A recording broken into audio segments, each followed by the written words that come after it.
Pues hola a todos, muchísimas gracias nuevamente por estar aquí o estar viéndonos a través de nuestras diferentes plataformas sociales. Gracias por ser parte de la familia de Sugar Creek. Y tal como Henry decía hace un momento, celebrar lo que Dios ya ha hecho a través de este verano.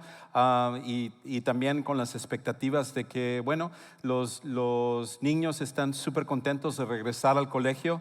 Los papás aún más, pero los estudiantes, no, en realidad no están contentos de regresar, pero los papás, mientras estén contentos, es la parte que importa, ¿no? Es lo que piensan los papás, por lo menos. Pero este verano, entre las cosas que estamos celebrando que Dios hizo, es una cosa que nosotros queremos darle muchas gracias a Dios, que fue nuestro estudio bíblico para mujeres de verano, desarmando pensamientos tóxicos, ¿verdad? Durante 4 semanas tuvimos más de 300 mujeres cada semana, junto con un componente de adolescentes que estaban aprendiendo acerca de este tema que era tan importante, de cómo manejar esos pensamientos que todos luchamos, esa voz interna que todos tenemos, que nos va diciendo mentiras, nos va diciendo cosas que el enemigo usa para destruir nuestra vida.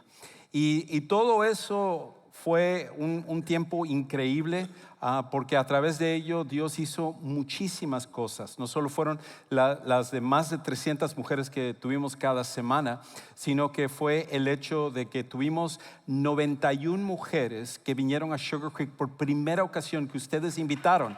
Eso es algo increíble, eso es algo increíble. Muchas de esas mujeres se han conectado a Sugar Creek. La semana pasada mi esposa y yo platicábamos con una señora y con su hija que llegaron a través del estudio bíblico y ahora están asistiendo a nuestra iglesia. Y lo que es más increíble aún, celebramos el hecho de que en esas 4 semanas, 7 mujeres recibieron a Cristo como su Salvador personal. Entonces eso trajo una transformación a nuestras mujeres y una cosa increíble. Pero eso no se hubiera podido hacer si no hubiera sido por un equipo de trabajo que se dedicó a ello. Comenzando con las líderes que planearon todo este evento, sacrificaron, dieron de su tiempo, todas ellas como colaboradoras. Tuvimos un equipo de mujeres que hicieron un gran trabajo cada semana.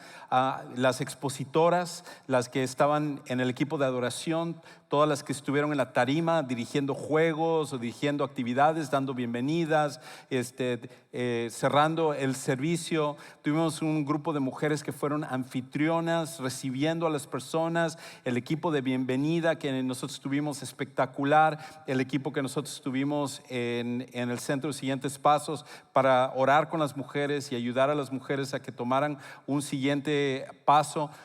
Todo eso fue algo increíble. Y no quiero dejar fuera también a los hombres que estuvieron allá poniendo todo al principio, también ayudándonos para todo ello.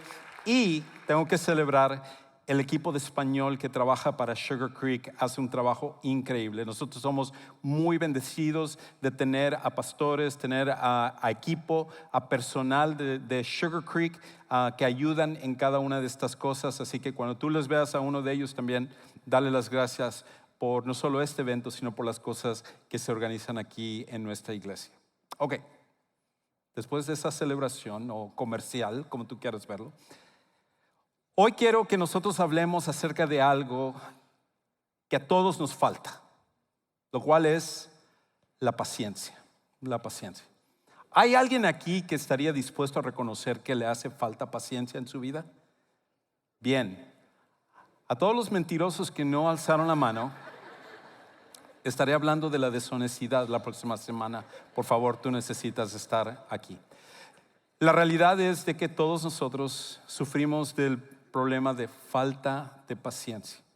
Y hay muchas cosas que nos han llevado hasta este punto, que han afectado a nuestra sociedad.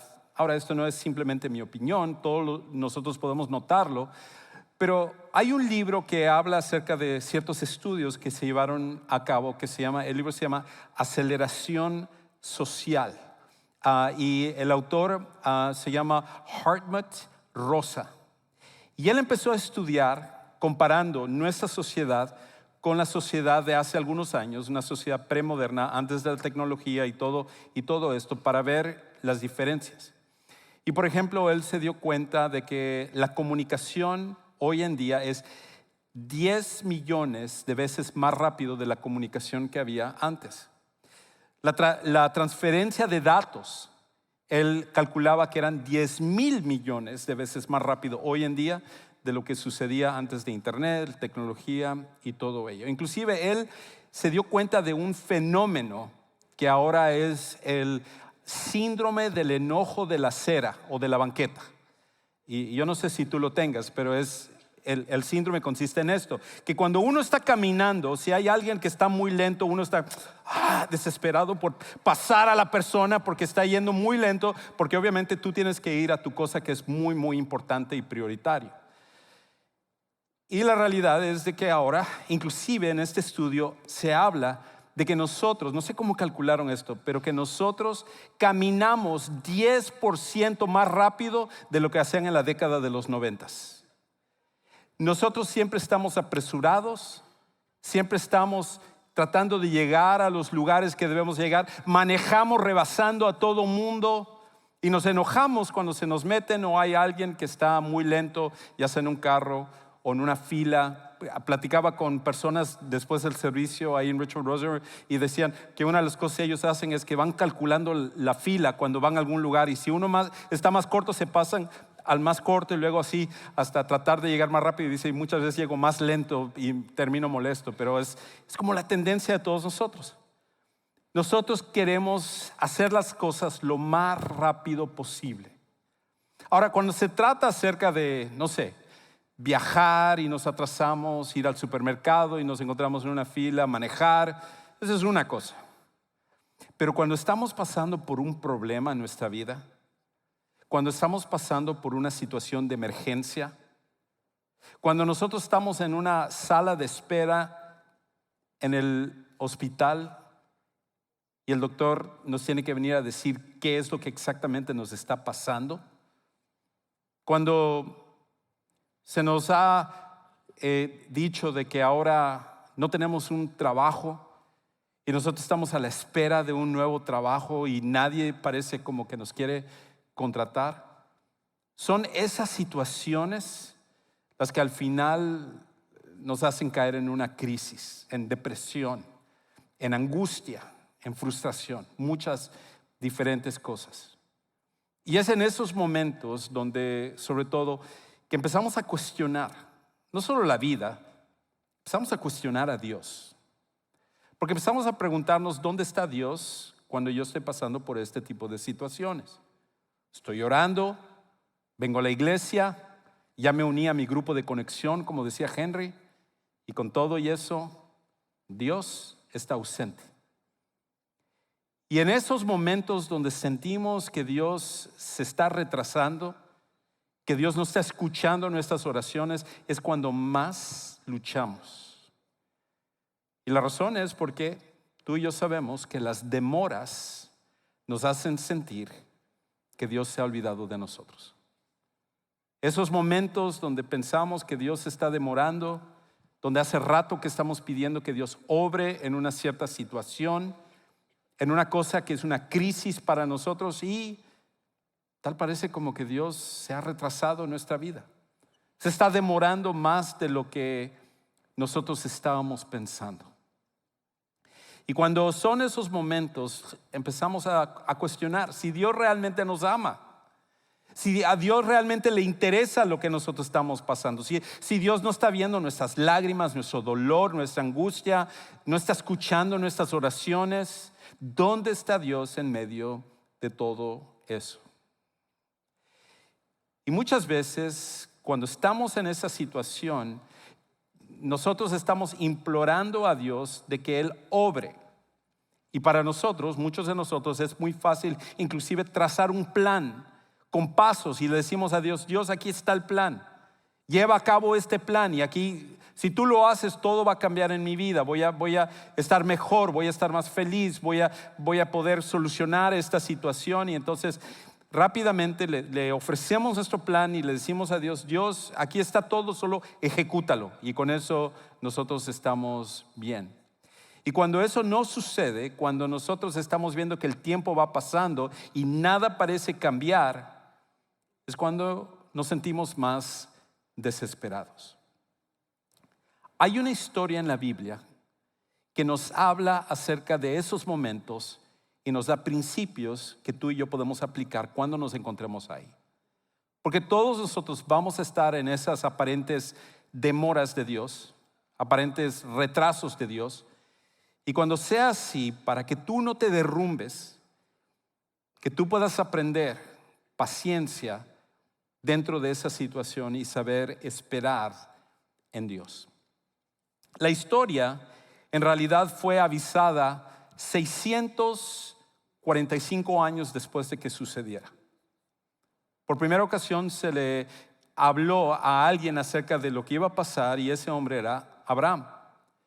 En Génesis capítulo 15, Dios habla con Abraham antes de que él tuviera a su hijo, antes de que él tuviera el legado y la multitud y la nación y todo lo que Dios le había prometido, la tierra y todo eso. Él en Génesis 15 le dice, tú vas a tener a través de tu descendencia, yo voy a ser una gran nación y como había dicho en Génesis 12, serán una bendición para todo el mundo, pero quiero que sepas una cosa también, Abraham. Ellos van a estar 400 años en esclavitud. Y cuando sea el tiempo correcto, yo voy a tomarlos y yo voy a liberarlos y traerlos a esta tierra que yo te he prometido. Y tal como Dios le había dicho a Abraham, todo eso sucedió. El pueblo de Israel, a través de José y Jacob y todos los hermanos de José se trasladan a Egipto. Hacen su vida allá, tienen a sus hijos, a sus nietos, bisnietos, y así van pasando el tiempo, van pasando 400 años, hasta que finalmente sube un faraón o un rey de Egipto, que él no había conocido a Dios, no había escuchado acerca de lo que el Dios de Israel, el verdadero Dios, había hecho, y por lo tanto, cuando toda esta gente, todos esos israelitas que se habían multiplicado como conejos, dice, aquí hay un problema. Aquí hay una amenaza. Cualquier momento estos se voltean contra nosotros y entonces nosotros nos vamos a encontrar en problemas. Así que lo que vamos a hacer es que los vamos a esclavizar. No simplemente que vivan en Egipto, van a ser nuestros esclavos. Ellos van a ser nuestra fuerza laboral. Y entonces es ahí donde por primera ocasión comienza el comunismo. No, esa es otra historia, perdón, pero algo muy parecido. Bueno, entonces los israelitas son esclavizados y ellos empiezan a llorar, implorar y a pedir a Dios libertad. Y tal parece como que Dios se está retrasando, está demorando, no está haciendo nada y aparte 400 años en Egipto, un tiempo difícil. Pero nosotros conocemos la historia. Dios levanta a un hombre que se volvió no solo famoso en ese tiempo, es uno de los hombres más famosos de la historia, que es Moisés. Y a través de Moisés, usándole a él y a su hermano Aarón, Dios trae libertad al pueblo de Israel.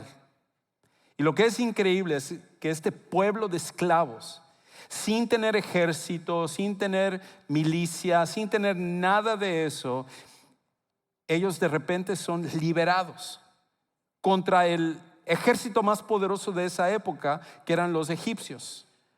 Sin que levantaran un solo dedo, Dios les trae libertad.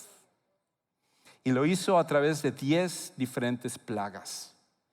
Cada una de las plagas, no tengo tiempo de entrar en ello hoy, pero cada una de estas plagas estaba diseñada para mostrar que el Dios de los egipcios era falso y que el Dios de Israel era el verdadero Dios. Y entonces, cuando Dios va mostrando su poder, era una muestra no solo para Israel, sino para los egipcios, para que ellos se arrepintieran. Pero cada vez que esto sucedía, nos habla acerca de que el faraón había endurecido su corazón y que Dios también había endurecido el corazón del faraón. Y en un momento vamos a ver un poco de esto en un pasaje, pero antes de ello, solo déjenme explicar una cosa rapidísima, porque este pasaje ha sido muy mal interpretado con el paso del tiempo. Hay una referencia también en Romanos capítulo 9 que se usa también para de alguna manera distorsionar este pasaje, pero la palabra original que se utiliza, de hecho hay 3 palabras que se usa para hablar acerca de que Dios endureció el corazón del faraón. Pero cada una de ellas lo que está hablando es acerca de fortalecer la voluntad del faraón. Sabemos que Dios no es el que mete ideas a nuestra mente y que como que Dios le metió esta idea al faraón, le metió este plan para que él entonces dijera voy a hacer esto y todo, porque Santiago en el Nuevo Testamento nos dice que Dios no tienta a nadie. Dios no hace eso. Porque Dios no tiene ninguna comunión con la maldad. Entonces, ¿cómo es que Dios endureció el corazón del faraón? Cuando tú ves el libro de Éxodo, encuentras que de las 19 ocasiones que se muestra acerca del endurecimiento del faraón, las primeras 6 veces dice que el faraón endureció su corazón. La 7ª dice que Dios endureció el corazón del faraón, y luego la 8ª nuevamente dice que el faraón endureció su corazón y posteriormente es Dios el que lo está haciendo. ¿Pero a qué se refiere? Se está refiriendo de que Dios, utilizando lo que es la misma voluntad del faraón, iba a llevar a cabo su propósito soberano para sacar al pueblo de Israel. Pero lo único que hizo es fortalecer la misma decisión que había tomado el faraón. Entonces, Dios ahora va a traer un plan. Llega la 10ª plaga, todas habían sido difíciles, pero esta 10ª termina por destruir cualquier noción de fortaleza que tenían los egipcios. Cuando muere el primogénito de cada familia de los egipcios, Dios les había mandado que en el marco de la puerta ellos pusieran sangre de un cordero.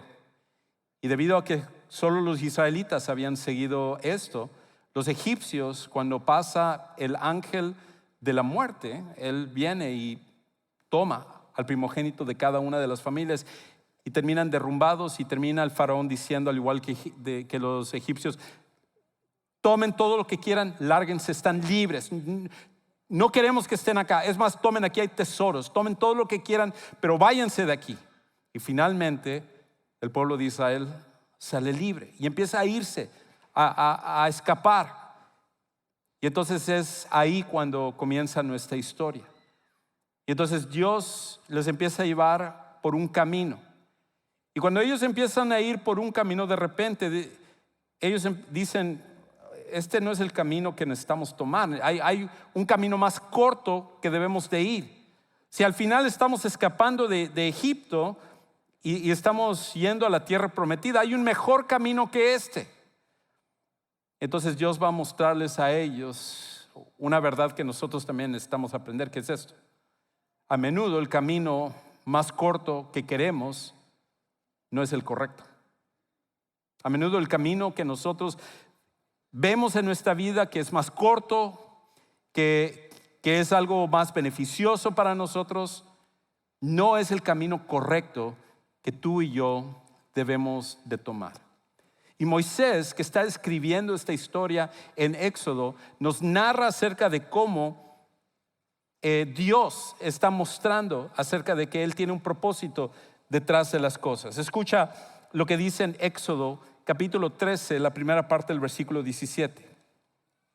Cuando el faraón liberó a los israelitas, Dios no los llevó por el camino que va a la tierra de los filisteos, aunque era el camino más corto.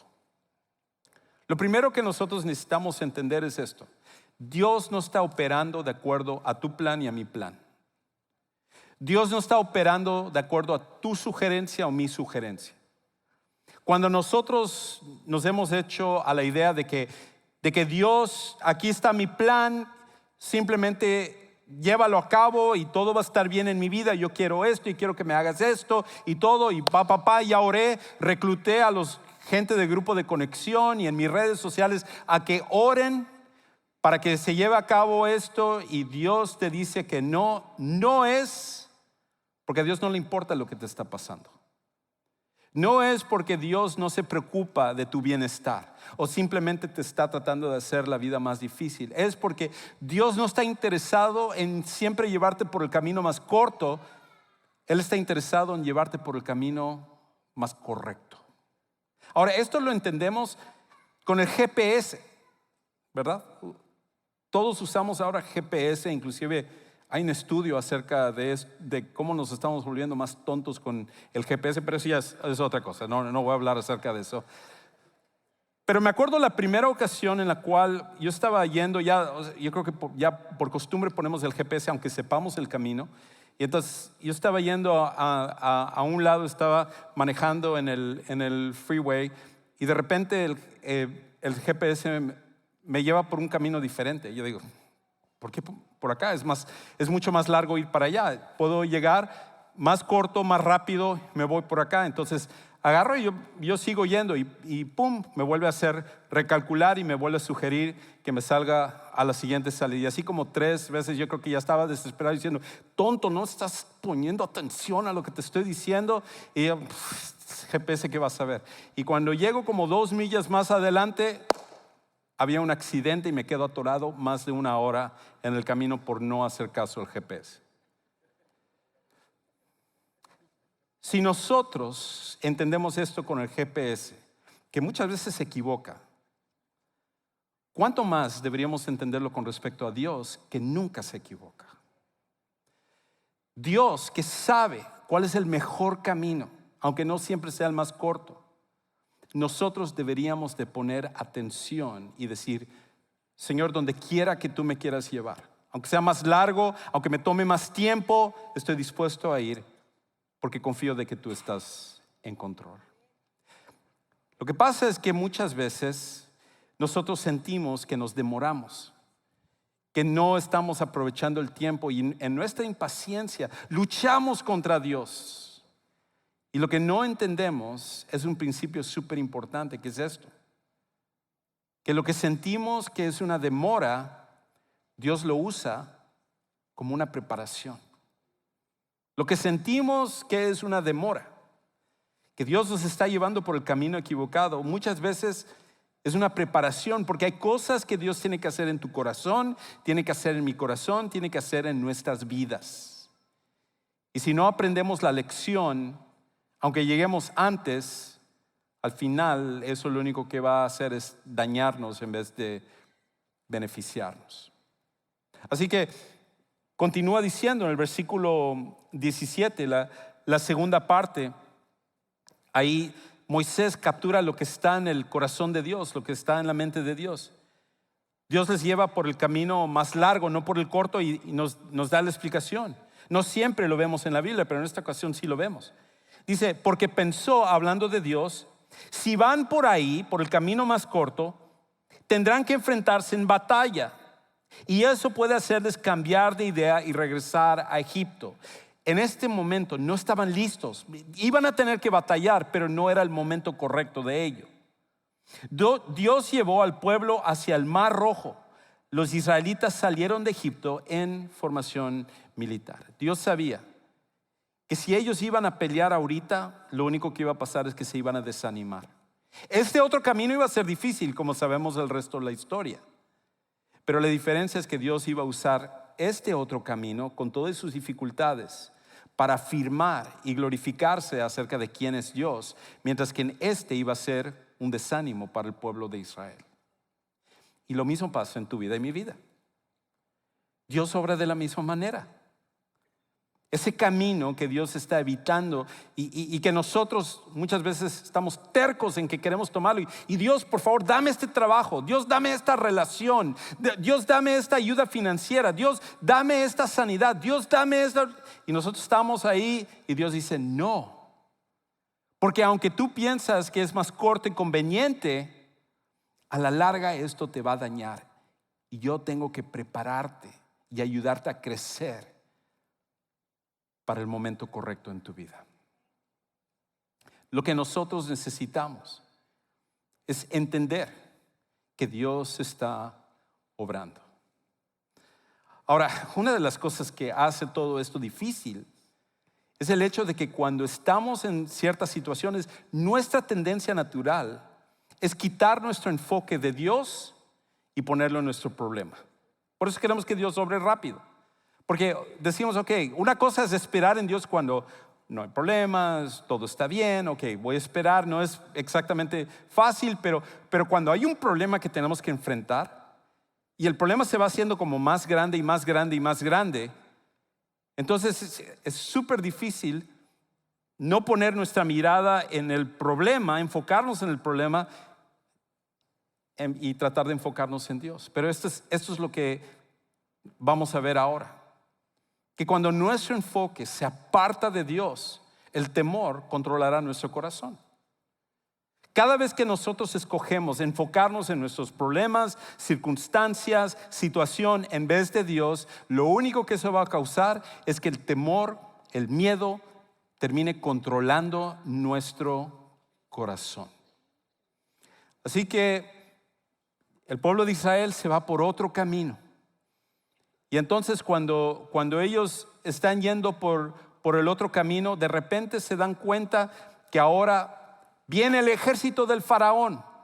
Porque el faraón empezó junto con toda la gente que le asesoraba, con cada uno de sus hombres sabios, con cada uno de los consejeros, empezaron a decir, pues qué tontos somos.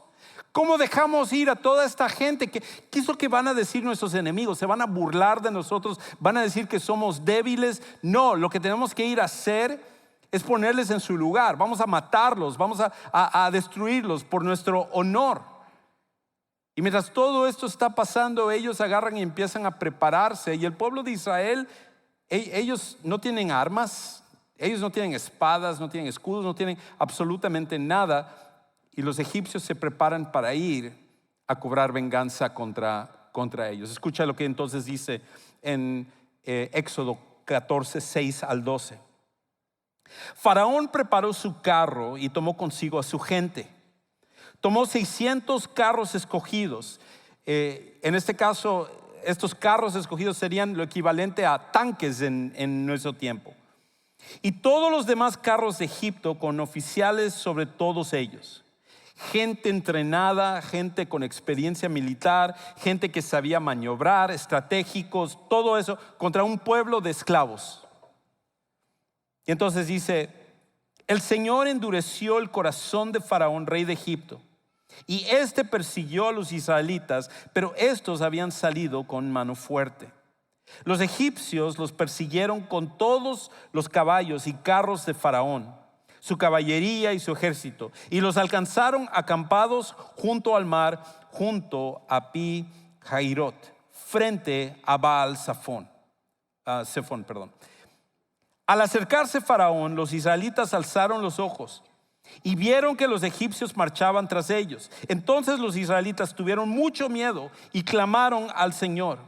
Y dijeron a Moisés, lo mismo que cualquiera de nosotros hubiéramos dicho: ¿acaso no hay sepulcros en Egipto para que nos sacaras a morir en el desierto?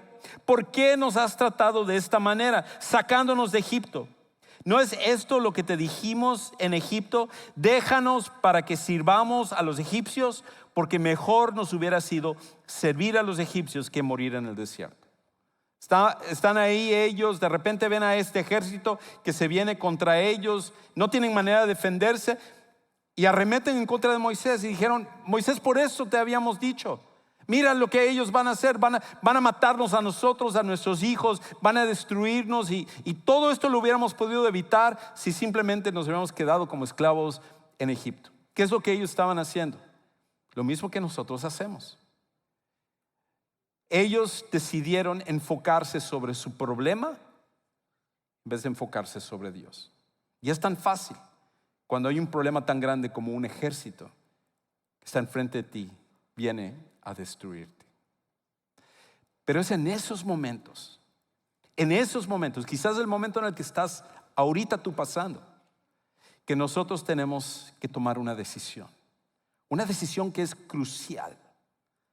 Y la decisión es esta: la decisión de creer, la decisión de confiar, la decisión de mantener nuestra fe en Dios.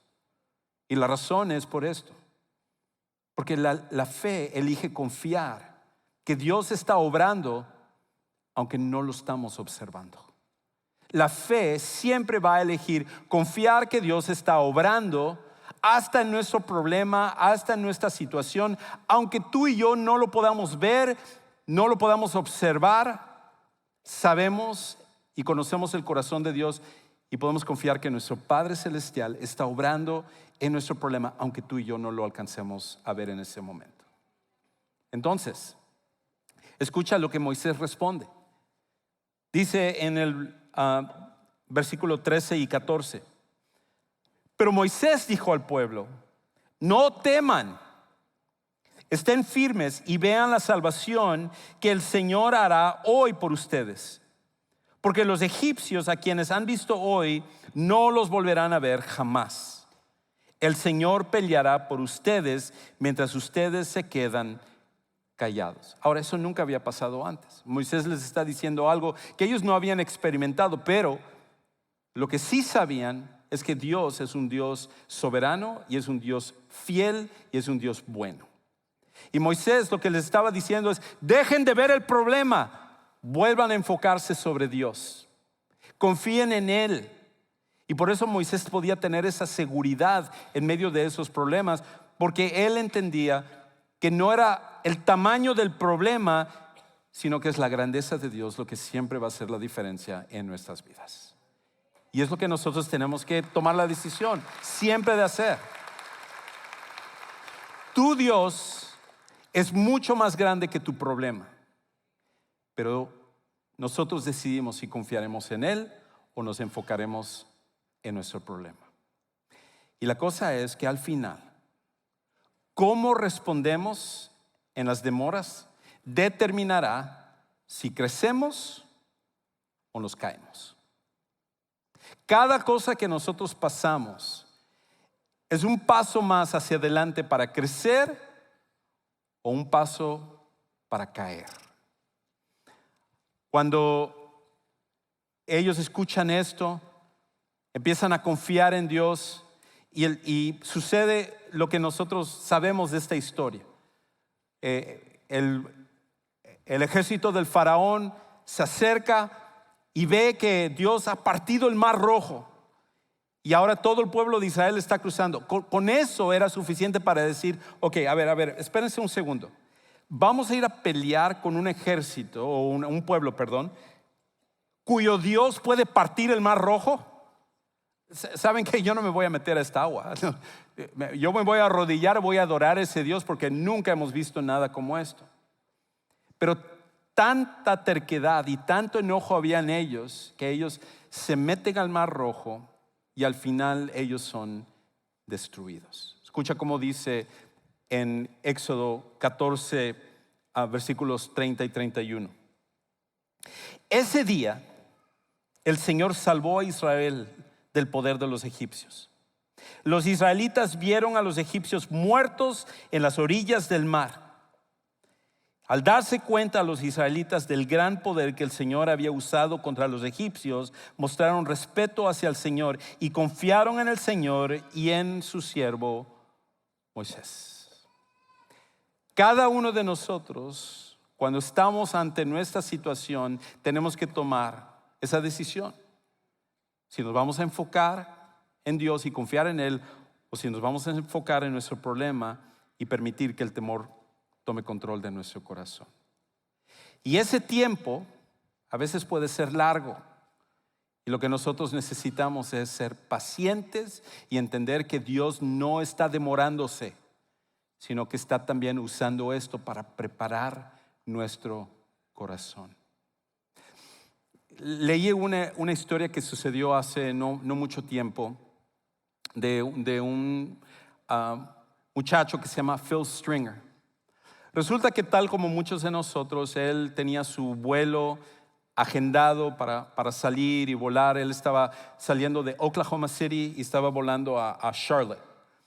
Y resulta que, como muchos de nosotros nos ha pasado también, cuando estaba ahí esperando, de repente llegó la comunicación, ¡pum!, se ha demorado el vuelo, 1 hora. Bueno, esperar 1 hora. ¡Pum! Otro aviso. No, ahora son 3 horas de espera. Y bueno, él empezó a pensar, bueno, ¿qué hago aquí esperando? Mejor me voy al Starbucks. Y entonces se fue al Starbucks a esperar allá. Y 7 veces escuchó avisos de que el vuelo se había retrasado.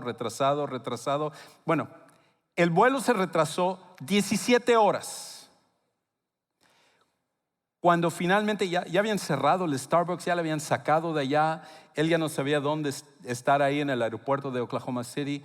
Finalmente llegó el aviso de abordar para su vuelo y él se fue rápidamente para allá, y cuando llegó con temor porque no había nadie. Era el único pasajero que estaba ahí, y él dijo, ya se fueron estos, me dejaron a mí después de esperar 17 horas. Pero la tripulación lo calmó y le dijo, no, lo que pasa es que todos los demás pasajeros hicieron otros arreglos, decían que no podían esperar tanto, se quejaron, manejaron, se fueron en otros vuelos, y al final resulta que tú eres el único pasajero que vas a ir en este vuelo. Todo el avión lo tuvo para él. Y él sacó el video en TikTok, 46 millones de vistas. Su video, él con la tripulación, siendo el único ahí en el vuelo. No tengo la foto ahí, así que no estoy esperando por la foto. Pero entonces él está allá tomándose su foto y todo. Se hizo súper amigo de la tripulación, inclusive abrieron su grupo de WhatsApp y se van a reunir. Luego se reunieron en Dallas y todo. Y cuando le entrevistan acerca de la importancia de la paciencia, él habla acerca de cómo, si somos pacientes y esperamos, podemos recibir una bendición tan grande como volar solos en un avión.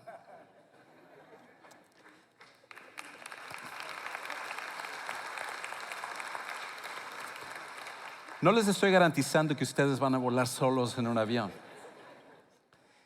pero sí les estoy diciendo que si esperamos en un gran Dios, Él va a hacer cosas increíbles y nosotros siempre vamos a poder confiar en Él. No importa lo que pasemos,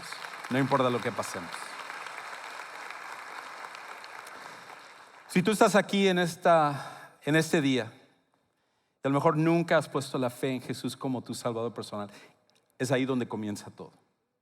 Porque sin Jesús, nada va a tener sentido en nuestra vida. La invitación no es a la religión, la invitación no es a acomodar a Dios a nuestros planes. No. Tal como esta historia muestra, Dios es soberano, Dios es glorioso, y nuestra tarea es someternos a Él y reconocer su grandeza. Y todo eso sucede cuando nosotros entendemos que Jesucristo, siendo Dios, voluntariamente vino a este mundo, se hizo un ser humano, murió la muerte que a ti y a mí nos correspondía y resucitó al tercer día, y con eso cambió todo para nosotros. Cuando nosotros confiamos en Jesús como nuestro Salvador personal, recibimos perdón de pecados, propósito para esta vida y una relación nueva con un Padre celestial. Amén. Y eso es algo digno de aplaudirse. Es lo más grande de este mundo. Si tú no has tomado esa decisión, ¿por qué no hacerlo el día de hoy? Y por eso en unos momentos, terminando esta reunión, por la parte de atrás, hacia la derecha, tenemos nuestro centro de siguientes pasos. Y ahí, listos para poder ayudarte a tomar esta decisión de conocer a Jesús en tu vida, darle el control, recibir ese perdón que todos nosotros necesitamos y una transformación que solo Él puede darnos. Padre Celestial, qué increíble eres y qué paciente eres con nosotros cuando nosotros somos impacientes. Perdónanos por cuestionarte y perdónanos por creer muchas veces que estás atrasado o demorado, o que no te importa lo que sucede en nuestra vida. Y en nuestra desesperación, nosotros queremos hacer las cosas a nuestra manera o nos molestamos contigo. Pero tú eres perfecto y eres bueno. Y ayúdanos a someternos a ti, no importa el tiempo que nosotros tengamos que esperar, porque sabemos que en Jesús esa espera vale la pena. Señor, te pido por cada uno de los que están aquí, cada uno de los que están viendo en línea, que en sus momentos de desesperación, de demora, tú seas con ellos y tú termines de prepararlos como todos nosotros necesitamos ser preparados. Y que al final toda la gloria y toda la honra sean únicamente para ti. Te amamos y te adoramos. En el nombre de Jesucristo oramos. Amén. Amén.